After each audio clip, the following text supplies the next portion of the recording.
Hey guys, thank you so much for being here. If you can make sure that your cell phones are on silent, we will be getting started in 15 minutes. Okay, so thank you all for being here. I appreciate it.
Good morning. Thank you. Thanks so much. Thank you.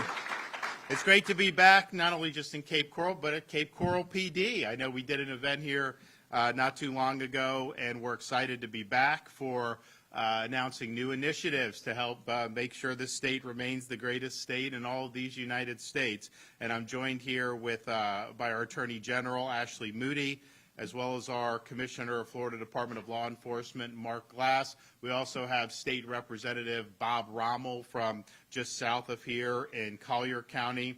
And we have Ace Hardware owner, John Gavin, who's here to speak about what we're going to discuss. You know, you can look around different parts of the country, and one of the things that I've noticed is that if you go into like a pharmacy, and the toothpaste is behind lock and key, like it's almost like Fort Knox, some of these places, just for normal items, you know you've got some problems. And what you've seen in different cities, whether it's San Francisco, LA, New York, all these places, is they've effectively enacted policies that legalize shoplifting. So people just go in, they take what they want, they leave.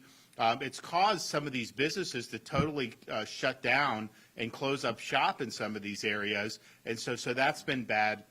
It's very inconvenient, of course, to normal citizens, but it also really breeds a culture of lawlessness, and I think you've seen that build in many parts of this country. Now in Florida, we've taken a different tact on all of this stuff.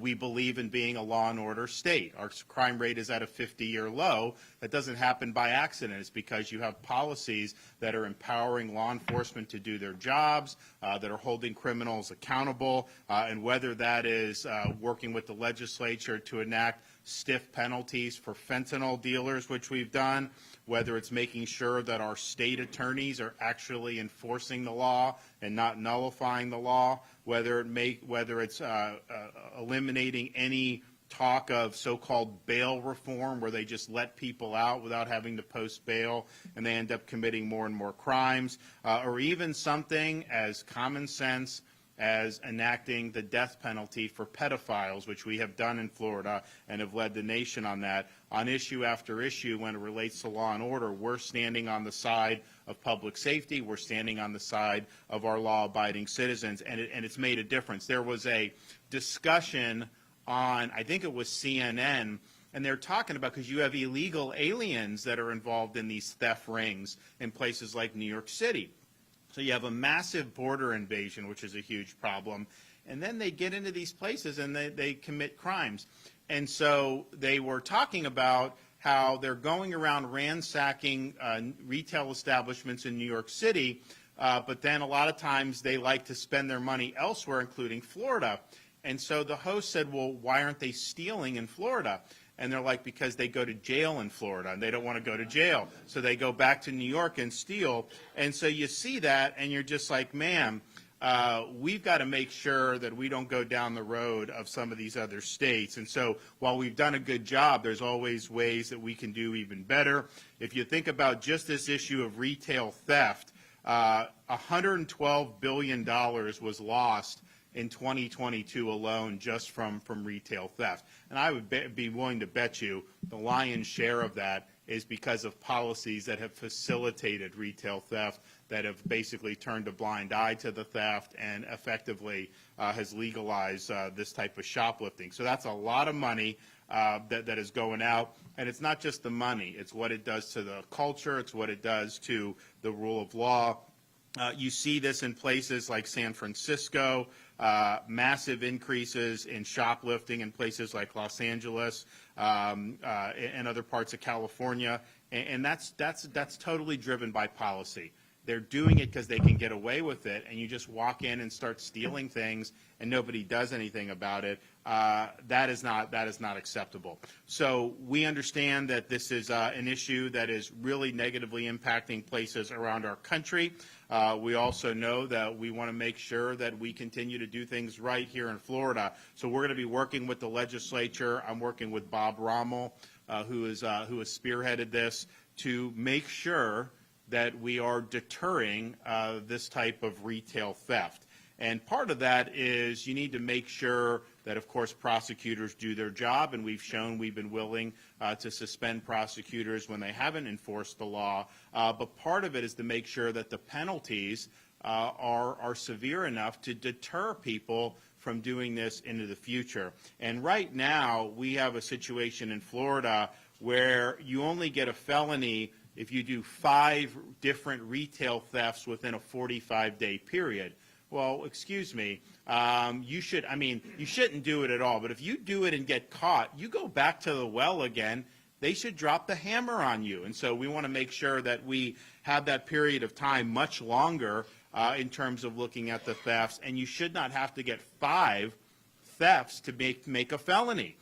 So we're going to work to say, if you have 2 thefts in a year, at most 3 thefts in a year, that's not going to be a misdemeanor at that point. That is going to be a felony offense. And that's going to make a big difference because people have to suffer really significant penalties when that's the case. Another thing that we're looking to do is create a criminal offense called aggravated retail theft, which would be a first-degree felony. And that will be, on one hand, anyone that uses a firearm to commit a retail theft, or anyone that already has 2 or more convictions for retail theft, they will, by definition, then be charged with a first-degree felony. We also have situations where you'll have groups of people that will go and blitz a store, and they basically overwhelm security because you have a half a dozen people that may be doing this at any given time. Under our proposal, it would constitute a third-degree felony if you have 5 or more people that are orchestrating a retail theft, and it'll be a second-degree felony if you use social media to solicit others to participate in retail. And these rings start online. They go, and sometimes they'll have a dozen people that show up. And what are you going to do? You have 1 security person or 1 clerk. They're not going to be able to stop that. So that's really, really important. And then finally, we're increasing penalties for people who steal packages off people's front porches. Because you have Amazon will deliver it, they drop this stuff off, and sometimes it's gone. And you have the ability with cameras now on people's doorsteps. This is easily solvable, but you got to have adequate penalties to be able to do that. So I am pleased at these announcements. We're going to be able to get this done during this legislative session, and this is basically, you got to think very thoughtfully about how you approach a variety of ways of public policy, different manners, but I do think that one rule of thumb can be, particularly when you're talking about law enforcement and public safety, just watch what New York and California do and then do the opposite, and you're likely going to be okay. And so this is really kind of the anti-New York and the anti-California. All right, well, we'll hear from some of our speakers. So Attorney General Moody, come on up.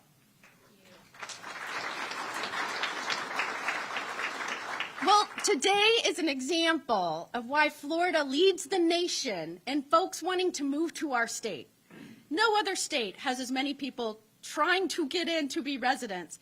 And Governor DeSantis, a large part of that is due to your leadership, sticking by his principles, knowing that in order to protect freedom, the linchpin of that is law and order. Florida is a law and order state. Governor DeSantis has said it many times.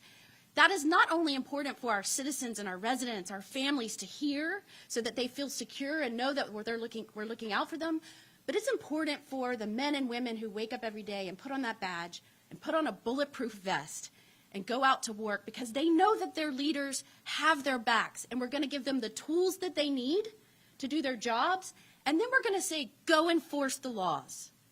So today is a great example of why Florida is leading and why we have to do everything in our power to keep Florida, Florida. All these other states are going to have slogans like make California Florida or make New York Florida. We have to keep Florida, Florida, continue to be the leader. And this is a great example of how we do that. We strengthened our retail theft laws about 2 years ago. This further strengthens those, and we're giving our law enforcement tools, a database, a statewide task force, a retail crime exchange, and we're busting up criminal rings. We just busted up one in 9 jurisdictions, 20 different retailers, over $20 million, and that's because of the proactive legislation that comes out of the state. And we're reinforcing our retail theft laws, but we're also now focusing on a new trend, porch piracy. Did you know that last year nearly half of Americans had a package stolen from their porch? Think about that. In a nation where we live under a rule of law, every one of you, half of you, had a package stolen. And just in the last quarter, nearly 20%, and that was a package valued at $50. That would not be a felony. We are not going to stop this if people don't feel they're going to be held accountable. And let me just say, as an AG and as a mother, 2 weeks ago in Miami, a parent or guardian or someone used a child to steal a package from a porch. Not only will this increase the felony penalties of porch piracy, but if you are a parent encouraging your child to steal a package, you better be ready to face child neglect or endangerment charges as well. You can be charged as a principal. Do not think that using someone else to steal packages will get you out of this increased penalties and legislations. Not in Florida, not up in here. The other thing that this does is it prevents the flash mobs. You've seen them all over the nation. And I'm so proud of this governor, our legislative leaders, our directors of law enforcement. They watch these trends. And we say we're going to do everything we can here to prevent that from happening by changing our laws before it becomes a problem. And I just want to give you an example. Last year, I was so proud to stand with Governor DeSantis when we passed what we called the Real Safety Act, after Illinois passed this crazy statute that released everybody on no cash bail, including the first arrestees on that were people that attacked cops. They were out in 24 hours. In Florida, we said, no, not here. We're going to pass a Real Safety Act. We're going to presume repeat and violent offenders are detained. And there will be a minimum standard for all of our jurisdictions in Florida. So just here in Cape Coral yesterday, you had a attempted retail theft with somebody charging out loss prevention officers with a gun. The woman spit on them. They got arrested. After great police work, after tips, you know, we have star tips here in Florida. We announce so all of y'all can be a part of the process to help us go after the bad guys. They were arrested. You know where they are 24 hours later? Still in jail. That's not happening around this country, but it will happen here in Florida. And that is because of this great governor, who I am so proud to work with every day, and the amazing leaders we have in the legislature. Thank you so much for inviting us to your great city to share this important news and an announcement. It's truly an honor to be a part of leadership in the great state of Florida. Thank you.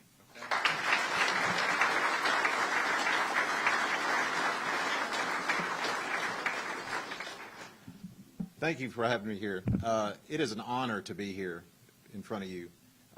As you just heard from the governor and our attorney general, it's amazing to be in my job. I will tell you that. To have the support and the backing and the foresight that they have for our great state to combat retail theft, organized retail theft. We're seeing this stuff happen all over the United States, smash and grabs, you know, complex schemes that they're doing and everything. We all pay the price for that. We all do. No matter if it's happening in Washington State, Oregon like crazy, New York, all these other places that love this type of, not want to prosecute anybody. We pay for it. As citizens in the United States, we pay for it in our communities. But I'm going to tell you something right here. This governor right here does not tolerate it.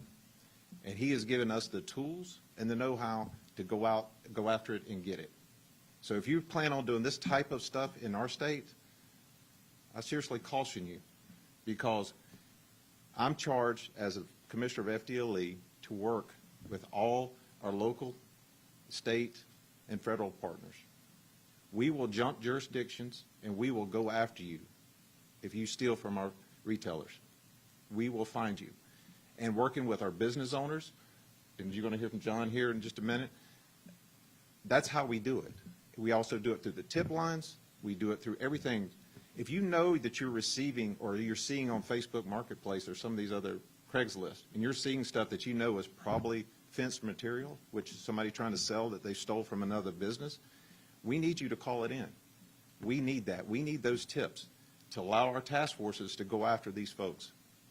So I just want to say again, Governor, thank you for all your leadership on this, and I'm looking forward to continue to put these bad guys in jail. So thank you very much.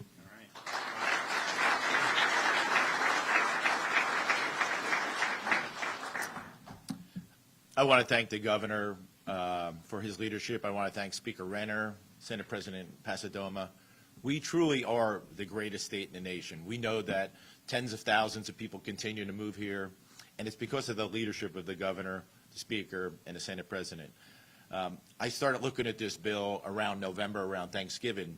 I'm originally from the New York area, so is my wife, and we love going to New York, and we love going to San Francisco, but we won't go there anymore. Businesses are closing at a rapid rate because they can't afford to stay open.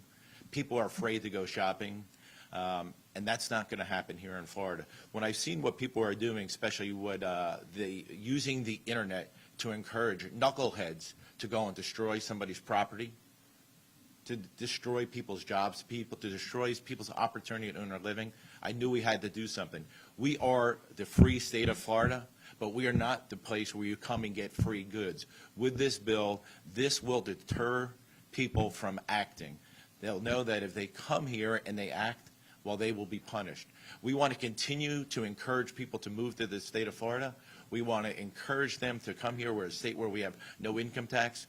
But if you're one of those bad actors from one of those other states, if you come here and you think you're going to do that nonsense here, well, you're going to meet one of these local PDs or local sheriffs, and you will go to jail, and you will have a long-term relationship with our Department of Corrections. We take freedom seriously here. We're going to continue to grow our state, and I'm very, very, very proud to be part of this, and thank you, Governor, for being part of it. And with that, we're going to continue to grow. God bless us.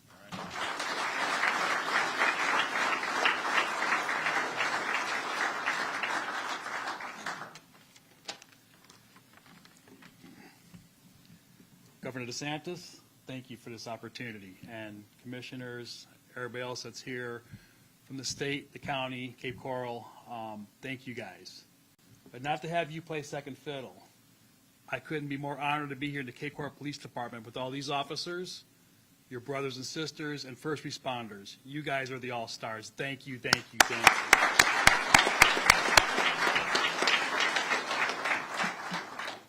I am John Gavin of Gavin's Ace Hardware. This is our general manager, Mike Lewis.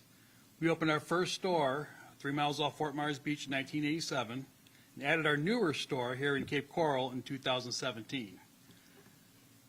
I was asked to say something about retail theft. And whenever I talk about something in our business, I tend to go back to memories of my father. Almost 40 years ago, he answered an early morning alarm call. It was the first one to the property, and he was smart enough not to rush in. He was turning off slowly off the street, and he realized real quickly there was a vehicle leaving. He was smart enough to not go to a stills in case somebody was going to be taking shots at him or something, but the other car was in no hurry, almost like a Hollywood scene. They went really slowly across each other, happened to be under a street light. My father was able to give police a perfect description of not only him, his vehicle. He could take him in the store and pound it, where he could point out each area where each product in the back of his pickup came from. It was an old vehicle smash and grab. Police doing their work, prosecutors doing their work came months later, and they tied this guy to quite different jobs. But they had one person who could put him away, is my dad. I remember saying, you weren't hurt, we weren't hurt, our work family wasn't hurt. It was a rug cleaner and some power tools and stuff.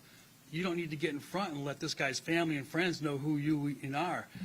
I knew him better than that. It was his civil duty. As a civilian, he knew he was the last link in the chain between legislation, prosecution, and doing the police work. It was his job to back you guys up and help put him away, and he did it.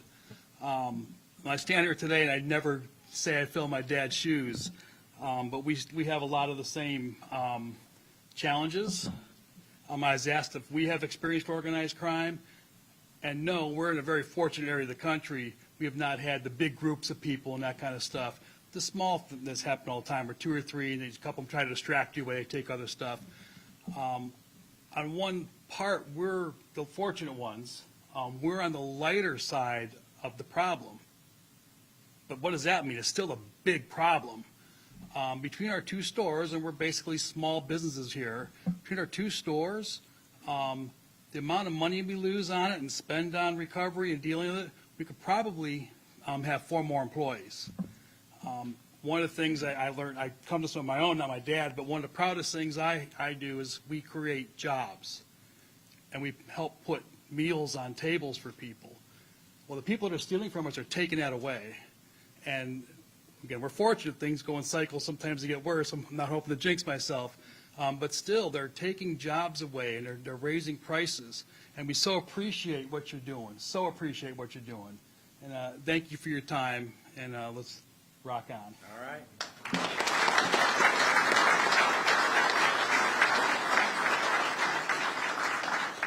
Well, we're appreciative of law enforcement.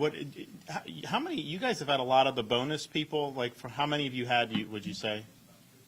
You've had 15, and that's like the last year or two? Yeah, that's good.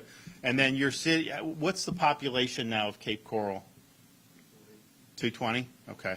Yeah, I know. I saw they had a thing in the conference room where different sectors of Cape Coral for the police are, and then they did the comparison. So like one sector was bigger than all of Sarasota, one was bigger than like Lakewood Ranch or whatever, and then you see kind of, how it's doing that. And I knew like when after Ian, people were still buying homes and really rushing down here, like I knew you can continue to see. But I think it's great, and I think you guys have done well. Our bonus recruitment program, we've had, I think now 4,000 police officers that have used that for our sheriff's departments, our police departments, even our state agencies.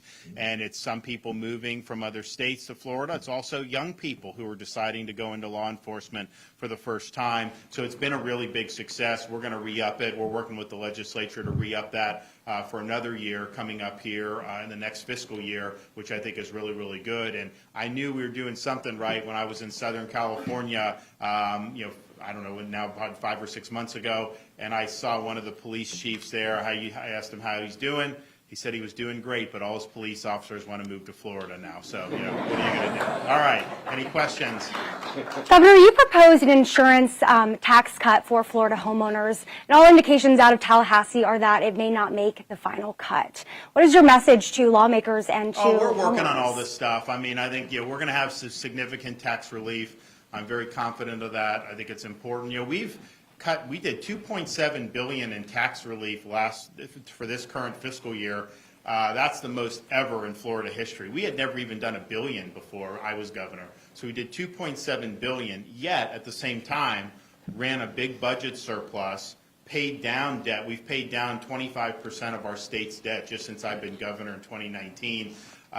And then we also were able to do big things on education, on environmental restoration, on transportation. We did $4 billion in addition to accelerate transportation projects because the state's growing. You have bottlenecks in different parts of the state. And do you want to wait 20 years or do you want to get that done sooner? So we did all of that. So we have the ability to provide meaningful tax relief. The revenue comes in, even though we reduce taxes, our revenue comes in higher than expected almost every month now. I think we've beat expectations almost every month for probably the last 3 years. I mean, it's been pretty close. There may be a month or two where we didn't or came in what the estimates were. But I think that's just a testament that we're, whatever problems there are nationally, we're not immune to it. You just saw the CPI report that came in hotter than anticipated, and it really bites people where it counts. I mean, it bites people for housing, it bites people for transportation, and it bites for food. I mean, those are the staples. Some people say, well, if you exclude some of this stuff, then inflation's somehow not good. Yeah, if you don't eat and you don't have a shelter and you don't work, well, yeah. I mean, how many people can say that? So it's really still biting, and it's very. So I think our tax relief has helped mitigate that for Floridians. You're now in a situation in Florida. All baby items are permanently excluded from sales tax. So diapers, wipes, cribs, strollers, anything involving babies, you're off the hook for taxes. That saves families serious money. So we're going to lean in with them. We're going to work on some good tax relief. And at the end of the day, we've governed the state well. We have a good budget that's managed very well, so we have the luxury of being able to do a lot of these things. But we also are going to make sure that we're fiscally responsible. I will veto spending that's excessive. I know I talked with the speaker yesterday. We want to make sure that budget is in line. Obviously, our population is growing. There's been an inflationary period that was set off by the COVID spending. We know that, and we're of course not immune to that, so that means we have to build more roads, build more schools. So there's certain things, but on a per capita inflation adjusted basis, we don't want to see the budget, take any major detours upward. We want to make sure that we're built for the long haul, and we will be doing that even when we're cutting taxes. Governor, two questions, if I may. First of all, we're hearing from people every day who are seeing their home insurance rates nearly double, as noticed throughout the 2024. Do you think enough is being done this legislation, or will there have to be more done? Well, they're going to do, so we've done the My Safe Florida Home program.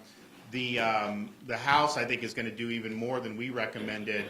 The people that have done that, so you get a grant, you can make hardening improvements. 71% of people either had no increase or a decrease in their rates when they used My Safe Florida Home program. So I'm supportive of it. I think we're going to do that in a big way. And then we've had $1 billion of private capital come into the state of Florida over the last year. Nobody thought that was possible. If we were here 15 months ago in the aftermath of Ian, people didn't think we'd have any carriers, or they thought that it would be. So there have been a lot of reforms that are done. We have a lot more companies that have now come into the market, and ultimately that's the way it works. The state cannot control the different rates. It's going to have to be a consumer has a half a dozen options, and then they compete for your business. That's the only way you're going to be able to do. I would also note this, though, the inflation report that came out today, I mean, the insurance just across the board nationwide has been a huge, huge problem in terms of the increases. I think year over year,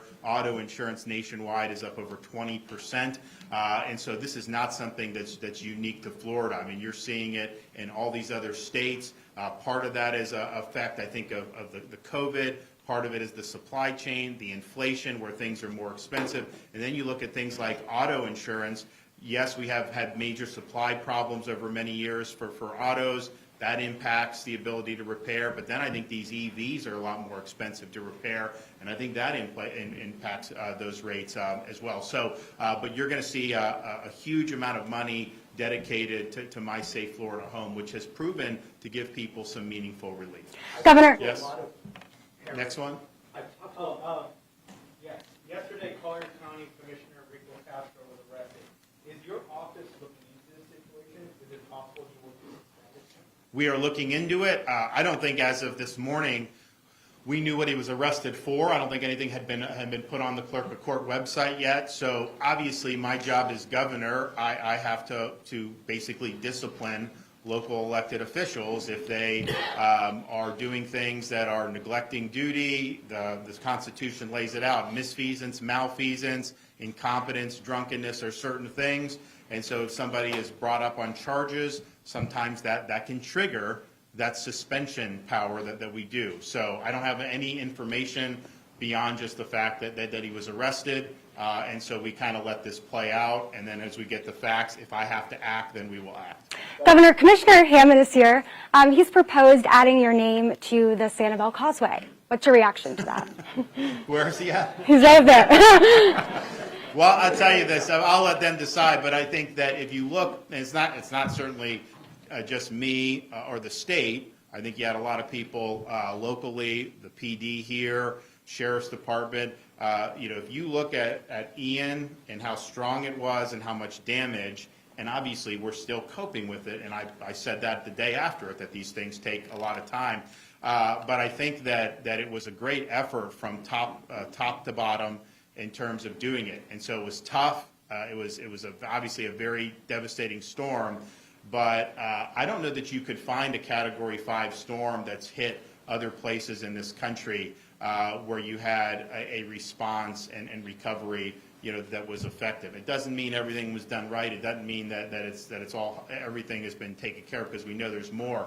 But given the number of people that were impacted, given the ferocity of this, if you didn't have people out there here in the local community working hard, if we didn't have the power, all that stuff that we did, the rescues, I mean, it would have really been. But I think that those bridges are something that reverberated beyond Florida. I mean, I was in all parts of the country, someone will come up to me and tell me, thank you for Sanibel Causeway or thank you for Pine Island Bridge. And I think it's because we just assume government would take 6 months to do this stuff, right? I mean, like, nobody actually thinks that you can actually get the job done.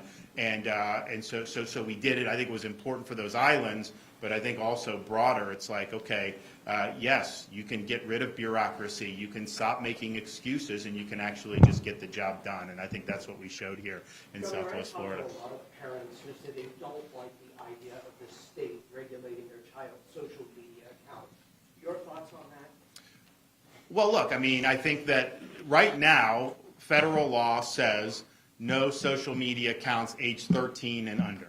Now, I don't think these companies are necessarily following that, but that is federal law right now. What the legislature is proposing is to add 14 and 15 to that, which would be an expansion beyond the current federal law. And what I've said previously, these things have huge legal hurdles. They've been held up in courts. I don't want to go down the road of doing something that is not going to pass muster legally. I've also said that I am very much opposed to forcing adults to have to unmask themselves and not be able to use like a Twitter anonymously. Anonymous speech is part of what built the country. I mean, the Federalist Papers were anonymous pamphlets that were written by Madison, Hamilton, and John Jay did not write their names to it. They wrote under a pseudonym. So I don't want to have anything where government is forcing the disclosure of folks. But when you're talking about verifying ages, if you do that in a way that's ham-handed, you're going to lead to that. So that's a definite no for me in terms of losing anonymity. You know, I want to make sure that we're able to do, and I want to make sure that we're empowering parents to be able to have recourse if their kids are doing things that they don't want them to be doing. And I can say this, the social media has been bad for kids. There's no question about that. I'm not saying there aren't any good things, but it's been a net negative. And I think a lot of parents, you're fighting a losing battle. I mean, heck, I know when I have my 3-year-old mentioning Snapchat, I don't know how she figured out Snapchat. We don't have it in our house. I mean, I don't know how to use it. I don't have it on any device. And yet she knows. And then our first grader knows about Instagram and things. Again, they don't have it, but they know this.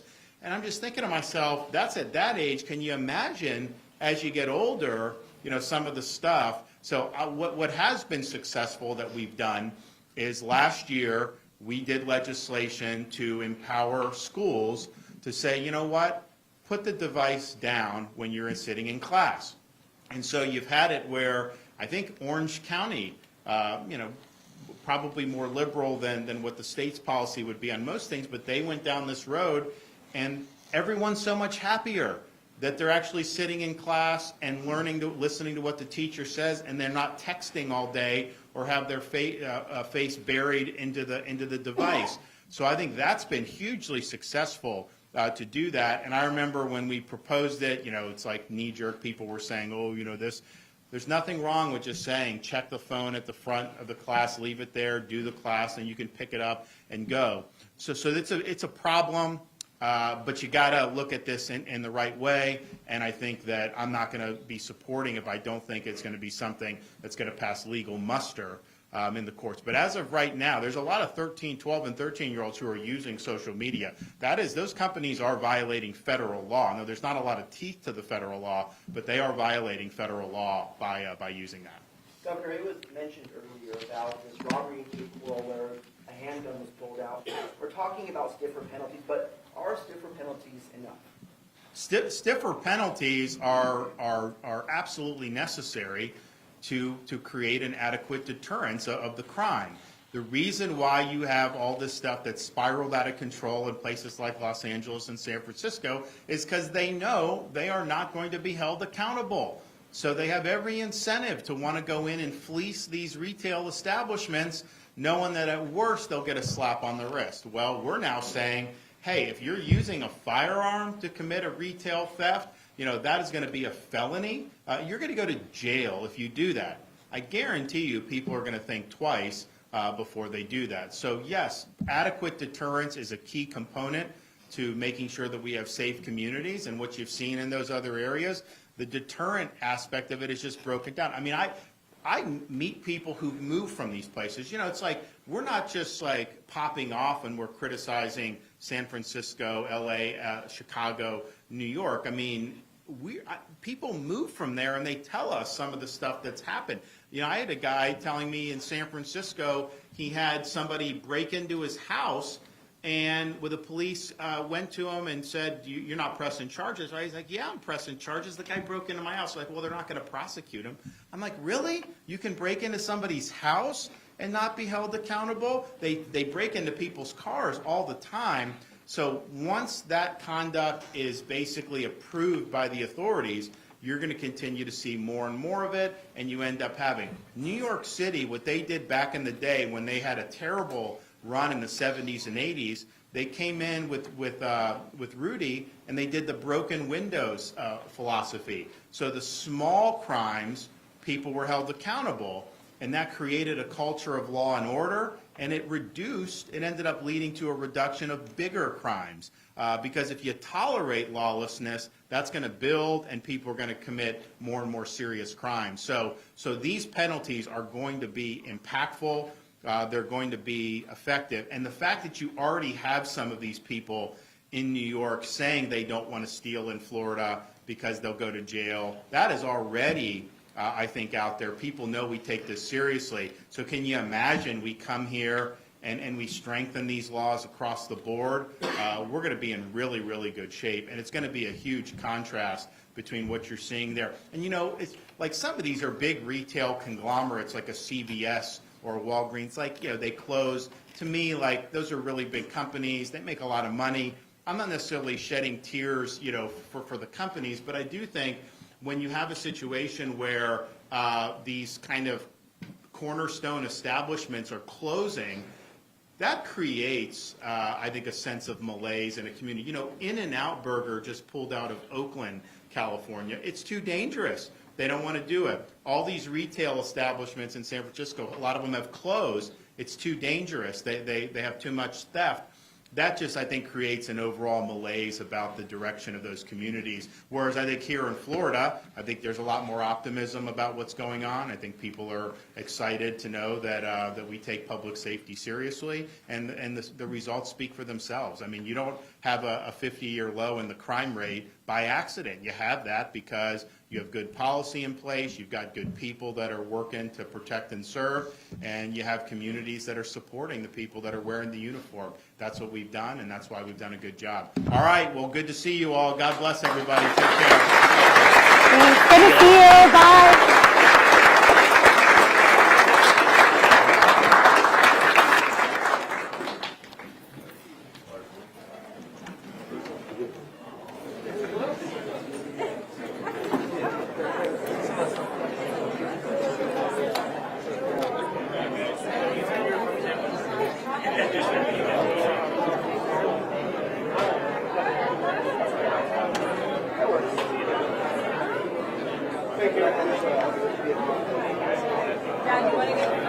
Alrighty.